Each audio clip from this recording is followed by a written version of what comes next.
Oh my god, I'm blanking on his name. It's not Emmett. Emmett's the only one I care about. This is how I write books. Insert something compelling here.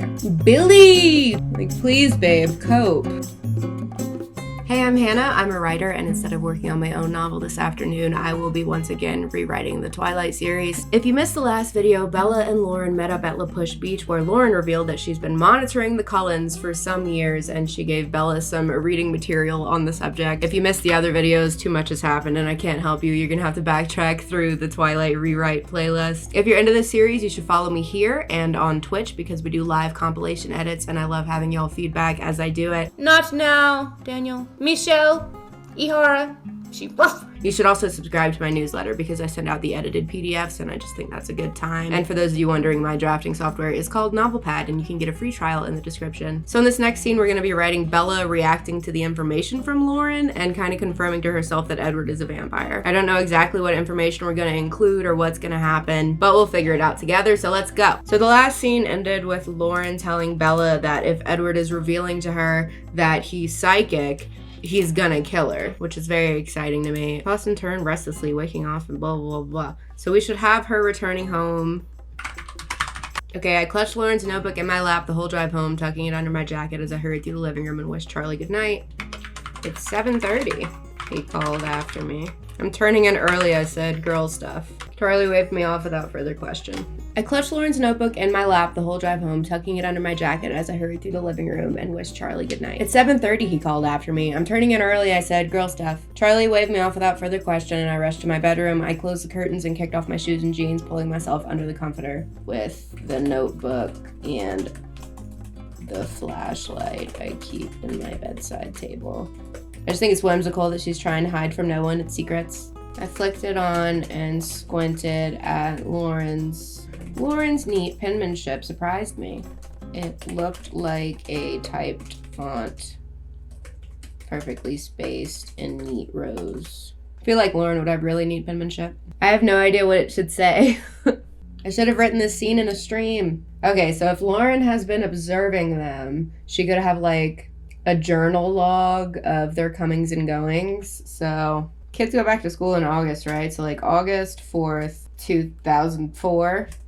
Brr. The Cullens return. Maybe Lauren's parents also knew or someone knew. The Cullens return, according to my research, we'll keep it vague for now. Maybe Lauren's older sibling or parent or grandparent could have been tracking the Cullens before she started so that she would have a log of the last time they were there. And I can't remember what like the canon amount of time has passed is. If anyone remembers, let me know in a comment. But they leave and then come back when presumably no one remembers them, so it would have to be another generation. So according to my research and grandmother's journals, they haven't been back in Forks for decades.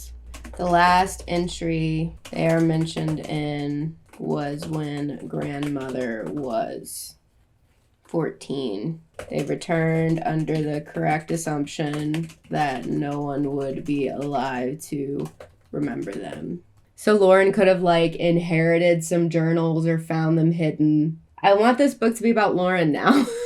Okay, so they returned under the correct assumption that no one would be alive to remember them. Dr. Carlisle Cullen has returned to the hospital as an acting. It's curious that they haven't returned with pseudonyms, but the oversight has yet to have repercussions for them.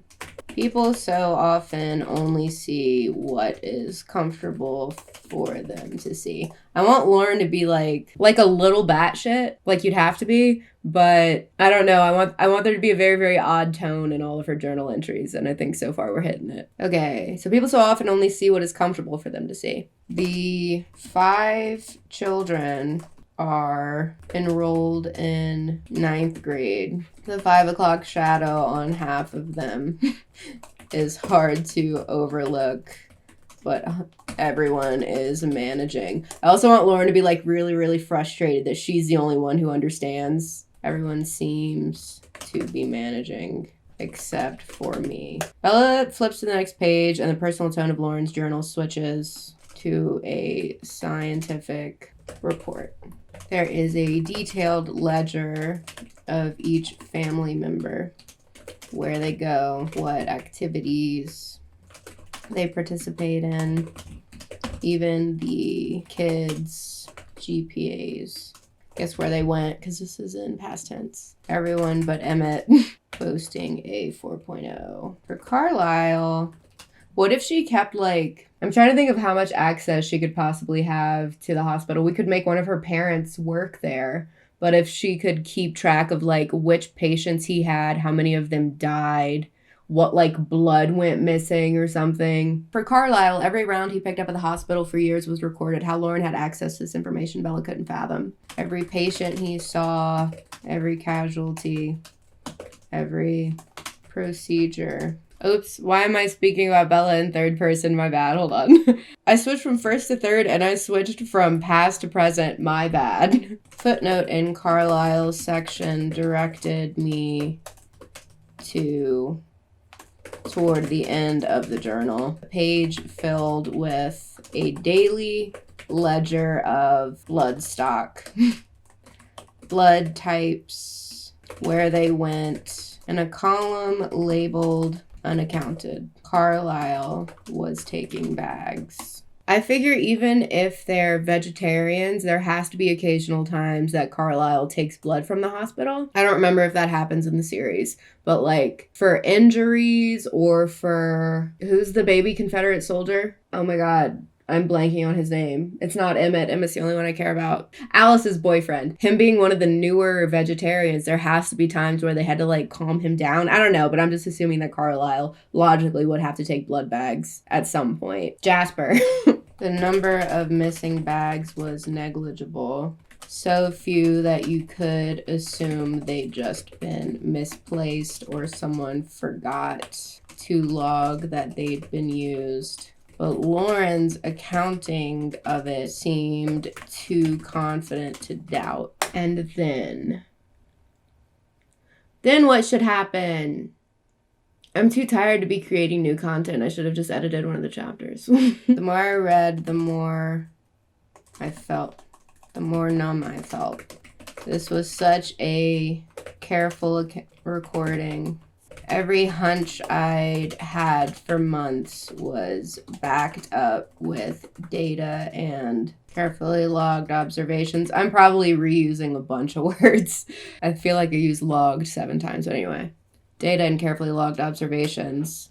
I wanted to be right, but at the same time, I was hoping Lauren and I were both insane. I stopped reading so carefully and skimmed through the first half of the book. We were just like, come back later and insert information we'll need. Because I have no idea what our goals for this story is. So we'll just come back and put anything Bella needs to know there. This is how I write books. Insert something compelling here. Okay, so that night, Edward starred in my dreams, as usual. Okay, whatever. I don't remember falling asleep. Edward starred in my dreams, as usual. It thrilled with the same electricity that had charged the afternoon, and I tossed and turned restlessly, waking often. Edward starred in my dreams. But he was much further off than usual. Like I was watching him through binoculars, and he had no idea I was there. I woke feeling more tired than I went to bed. Okay, now the whole thing about her hating wearing jeans seems too casual. Since I already edited that chapter, I'm just going to put a note to edit Bella waking up to be bleaker. And I'll go do that later. Okay, chapter 12, balancing. Billy, Charlie called as soon as he got out of the car. I turned toward the house, beckoning to Jacob as I ducked under the porch. I heard Charlie greeting them loudly behind me. I don't think beckoning is the word we want there. Because if she's beckoning, isn't she... And then Jacob doesn't come. Okay. But also Jasmine. Yeah, we made Jacob Jasmine if you missed that. I turned toward the house, waving to Jasmine as I ducked under the porch. I heard Charlie greeting them loudly behind me. I'm going to pretend I didn't see you behind the wheel, Jazz. No, Jasmine, he said disapprovingly. We get permits early on the res, Jasmine said, while I unlocked the door and flicked on the porch light. Sure you do, Charlie laughed. I have to get around. Why is get italicized? Relax. I have to get around somehow. I recognized Billy's resonant voice easily despite the years. The sound of it made me feel suddenly younger, comma, a child. Okay. To take out a child and suddenly made me feel young. I went inside, leaving the door open behind me and turning on lights before I hung up my jacket. Then I stood in the door, watching anxiously as Charlie and Jacob helped Billy out of the car and into his wheelchair. Why are you anxious? It's gonna take anxiously as watching Charlie and Jacob help Billy out of the car and into his wheelchair. I backed out of the way as the three of them hurried in, shaking off the rain. This is a surprise, Charlie was saying. It's been too long, Billy answered. I hope it's not a bad time. His dark eyes flashed up to me again, their expression unreadable. Billy knows what you did, Bella. No, it's great. I hope you can stay for the game. Jacob grinned. I think that's the plan. Jasmine. I really should just replace the whole document for Jacob's name, but... No, it's great. I hope you can stay for the game. Jasmine grinned. I think that's the plan. Our TV broke last week. Billy made a face at his daughter. And of course, Jasmine was anxious to see Bella again, he added. This is warfare, huh? Jasmine scowled and ducked her head while I fought back the urge. A surge of remorse. Maybe I'd been too convincing at the beach. It's amazing that we're like 7 chapters past her great seduction of Jasmine Black, and she's still like, God, I'm a whore. Like, please, babe, cope. Are you hungry? I asked, turning toward the kitchen. I was eager to escape Billy's searching gaze. Nah. Not nah. We ate just before we came. I'm gonna change that to nah, just because I can't stand it. Nah, we just ate. I'm gonna take out before we came. Let's give Jasmine some body language. Jasmine pushed her hands into her pockets and rocked on her heels. How about you, Charlie? I called over my shoulder as I fled around the corner. Let's give a duct. Sure, he replied, his voice moving in the direction of the front room and the TV. I could hear Billy's chair follow. The grilled cheese sandwiches were in the frying pan, and I was slicing up a tomato when I sensed someone behind me. Well, yeah, Jasmine followed you. So how are things going? Jasmine asked. Pretty good, I smiled. Her enthusiasm was hard to resist. How about you? Did you finish your car? No, she frowned. I still need parts. We borrowed that one. She pointed with her thumb in the direction of the front yard. Sorry, I haven't seen any. What was it you were looking for? Master cylinder, she grinned. Is something wrong with the truck? She added suddenly. No. Oh, I was just wondering because you weren't driving it. I stared down at the pan, pulling up the edge of a sandwich to check the bottom side. So we changed suddenly to casually since she's like inquiring about Edward and she's being totes normal about it. I stared down at the pan, pulling up the edge of a sandwich to check the bottom side. Check the bottom. I got a ride with a friend. Nice ride. Jacob's voice was admiring. I don't like the rep of ride, so I'll just say... A friend drove me home. Nice ride. Jasmine's voice was admiring. I didn't recognize the driver, though. I thought I knew most of the kids around here. I nodded non-committally, keeping my eyes down as I flipped sandwiches.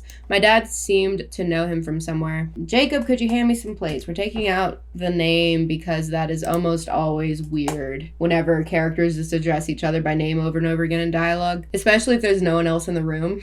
Could you hand me some plates? They're in the cupboard over the sink. Sure. She got the plates in silence. I hoped she would let it drop now. I'm gonna say I hope she would let the subject drop so that we don't think Jasmine's gonna drop plates. So who is it? She asked, setting 2 plates on the counter next to me. I sighed in defeat. Edward Cullen. I'm gonna take out in defeat because that's a little cliche. To my surprise, she laughed. I glanced up at her. She looked a little embarrassed. Guess that explains it then, she said. I wondered why my dad was acting so strange. That's right, I faked an innocent expression. He doesn't like the Cullens. Superstitious old man, Jasmine muttered under her breath. You don't think he'd say anything to Charlie? I couldn't help asking, the words coming out in a low rush. Tell Charlie what? Jasmine stared at me for a moment, and I couldn't read the expression in her dark eyes. I doubt it, she finally answered. I think Charlie chewed him out pretty good last time. They haven't spoken much since. Tonight is sort of a reunion, I think. I don't think he'd bring it up again. We already know Charlie's obsessed with the Cullens, specifically Carlisle. So is Billy like, oh, they're demons? And Charlie's like, hey, babe, relax. And then they just like pretend that that conversation didn't happen. Oh, I said, trying to sound indifferent. I stayed in the front room after I carried the food out to Charlie, pretending to watch the game while Jasmine chattered at me. I was really listening to the men's conversation, watching for any sign that Billy was about to rat me out, trying to think of ways to stop him if he began. It was a long night. I had a lot of homework that was going undone, but I was afraid to leave Billy alone with Charlie. Finally, the game ended. Are you and your friends coming back to the beach soon? Jasmine asked as She pushed her father over the lip of the threshold. I'm not sure, I hedged. That was fun, Charlie, Billy said. Come up for the next game, Charlie encouraged. Sure, Billy said. We'll be here. Have a good night. His eyes shifted to mine and his smile disappeared. You take care, Bella, he nodded. He added seriously. Thanks, I muttered, looking away. I headed for the stairs while Charlie waved from the doorway. Wait, Bella, he said. I cringed. Had Billy gotten something in before I joined them in the living room? But Charlie was relaxed, still grinning from the unexpected visit. I didn't get a chance to talk to you tonight. How was your day? Good, I hesitated with one foot on the first stair, searching for details I could safely share. My badminton team won all 4 games. Wow, I didn't know you could play badminton. Well, actually, I can't, but my partner is really good, I admitted. Who is it? He asked with a token of interest. Mike Newton, I told him reluctantly. I would also be reluctant to admit that I was hanging out with Mike. Oh yeah, you said you were friends with a Newton kid. He perked up. Nice family. He mused for a minute. Why didn't you ask him to the dance this weekend? I'm just gonna make that one piece of dialogue. Dad, I groaned. He's kind of dating my friend Jessica. Besides, you know, I can't dance. I think I'm gonna take out the dad, I groaned, because, like, just have a conversation with your father, Bella. It's not that serious. Oh yeah, he muttered, then he smiled at me apologetically. So I guess it's good you'll be gone Saturday. I've made plans to go fishing with the guys from the station. The weather's supposed to be real warm, but if you wanted to put your trip off till someone could go with you, I'd stay home. I know I leave you here alone too much. Dad, you're doing a great job. I smiled, hoping my relief didn't show. I've never minded being alone. I'm too much like you. I winked at him and he smiled, his crinkly-eyed smile. Charlie's so cute. I think that's enough for now. Let me know what you think so far, and let me know what information you think is relevant for Bella to learn in Lauren's journal. I'll see you next week. Bye.